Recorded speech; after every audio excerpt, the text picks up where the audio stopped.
Guys, आज electrical info में हमारा टॉपिक है एरर्स इन करंट ट्रांसफार्मर। तो आज बात करेंगे कितने किस्म के एरर्स जो होते हैं हमारे सीटी में होते हैं, और वही जो एरर्स होते हैं वो हमारे पीटी में भी वैसे ही होंगे, क्योंकि वो भी इंस्ट्रूमेंट ट्रांसफार्मर है जो पोटेंशियल पीटी है, और जो सीटी है यानी करंट ट्रांसफार्मर वो भी इंस्ट्रूमेंट ट्रांसफार्मर है।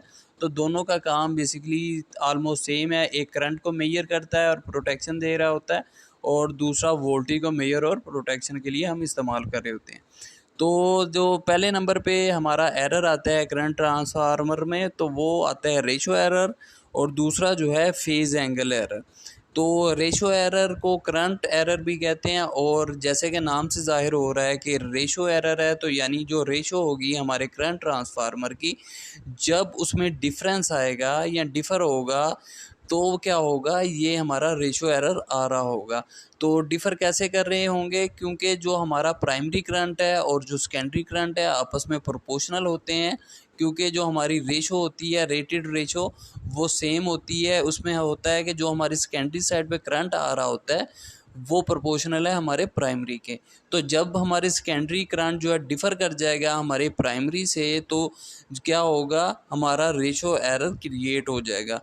तो जैसे आपको पता है N1/N2 इक्वल होता है I2, यानी करंट जो सेकेंडरी का होगा डिवाइडेड बाय करंट जो प्राइमरी को होगा I1। तो एक्चुअली ये जो होता है हमारा रेटेड जो रेशो होती है वो इस तरह होती है कि वो इक्वल होती है नंबर ऑफ़ टर्न्स के हिसाब से।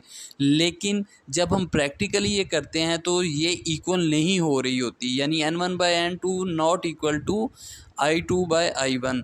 तो उसकी वजह क्या हो रही होती है, मैग्नेटाइजिंग हो रही होती है, कोर लॉसेस कंपोनेंट और पावर फैक्टर वगैरह होता है। तो इसलिए जो है हमारी कोर एरर जो है आ रहा होता है रेशो में। तो राइट साइड पे एक फार्मूला लिखा हुआ है जिसमें ratio error equal to nominal ratio, या जो रेटेड रेशो होती है जो हमें एक्चुअली हमारे पास दी गई होती है किसी भी करंट ट्रांसफार्मर की नेम प्लेट के, और माइनस हो रही होती है एक्चुअल रेशो, जो एक्चुअल हमारे पास सेकेंडरी करंट और प्राइमरी करंट से जो रेशो आ रही होती है उसको माइनस हो रहा होता है, और divided by actual ratio into 100। तो इसको जब हम करेंगे तो हमारे पास जो भी रेशो एरर आएगा वो निकल आएगा।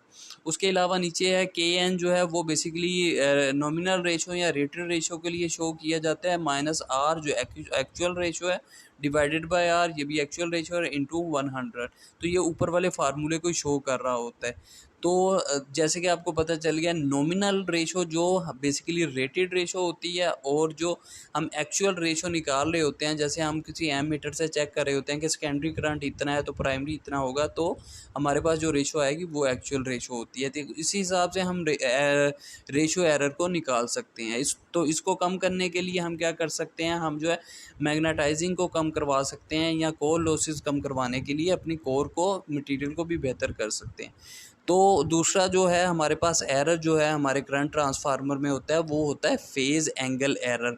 नाम से जैसे आपको पता चल रहा है, बेसिकली क्या हो रहा होता है, प्राइमरी और सेकेंडरी जो करंट होते हैं हमारे करंट ट्रांसफार्मर में, वो 180 डिग्री की फेज शिफ्ट पे होते हैं, ठीक है।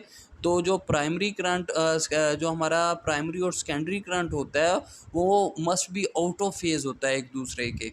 जैसे पीछे एक फिगर दिखाई गई थी, तो जो हमारा प्राइमरी होगा वो ऊपर होगा 180 डिग्री पे, जो हमारा सेकेंडरी करंट होगा तो उनमें जो डेविएशन आ रही होगी दोनों हमारे प्राइमरी और सेकेंडरी करंट में, तो उसको फेज़ एंगल एरर कह रहे होंगे। तो बेसिकली ये जो है डिफरेंस नहीं आना चाहिए, जो एंगल्स होता है ये फेज़ एंगल एरर, तो ये फेज़ एंगल जो होगा दोनों में वो ज़ीरो होना चाहिए, ताकि मैक्सिमम जो है हमारा जो है एरर जो है ख़त्म हो सके या ज़ीरो हो सके।